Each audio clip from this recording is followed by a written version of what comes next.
Gnev je izraz potajne mržnje, to jest zlopamćenja. Gnev je želja da se dogodi zlo onome koji nas je rasrdio. Plahovitost je nekontrolisano raspaljivanje srca u nevreme. Ogorčenost je otrovno osjećanje koje se gnezdi u duši. Gnev je bolesno stanje i rugoba duše. Nekontrolisano kretanje vodeničkog kamena, to jest gneva, može u trenu da satre i uništi žito duše i sav plod dotadašnjeg duhovnog podviga. Zato treba dobro da pazimo. Kao što tama nestaje kada zasija svetlost, tako i svetlost smirenja potiskuje svaku tamu ogorčenosti i jarosti. Sveti Jovan Lestvičnik. Ko je poznao put dugotrpljenja i nezlobivosti, poznao je i put u istinski život. Bolje je osmijehom saseći razdražljivost nego neukrotivo besneti. Ono što je otrov zmije otrovnice, to je razdražljivost i zlopamćenje.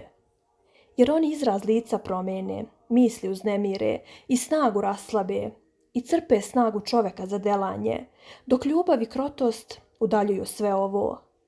Budi pažljiv prema sebi, da te ne obuzme plahovitost, razdražljivost, zlopamćenje, jer će ti zbog toga život biti nesređen i ispunjen brigama. Stekni velikodušnost, krotost, nezlobivost, koje dolikuju hrišćanima, da bi ti život bio spokojan i miran.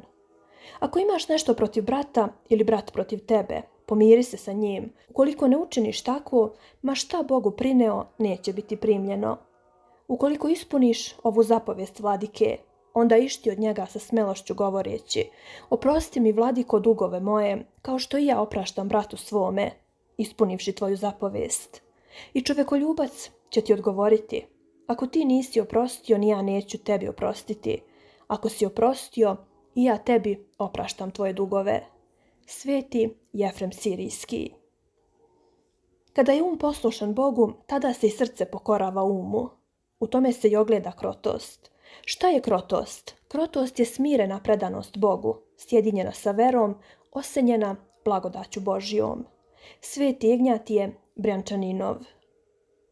Kada se dugo zadržava u srcu i tamo hrani, gnev prerasta u zlobu i zlopamćenje. Zato nam je data zapovijest da odmah odsecamo gnev, kako ne bi prerastao u mržnju i zlobu, te da se time zlo ne umnožava. Sunce da ne zađe u gnevu vašemu, niti dajte mesta đavolu, kaže apostol. Sveti Tihon Zadonski. Kada je čovjek razdražljiv i odiše zlobom, jasno osjeća u svojim grudima prisustvo neprijateljske zle sile. Njeno dejstvo u duši je potpuno suprotno onome što govori Spasitelj o svome prisustvu. Jaram je moj blag i breme je moje lako. Kada je ta sila prisutna, osjećaš se užasno, mučno i teško. I duhovno i telesno. Sveti Jovan Kronštatski.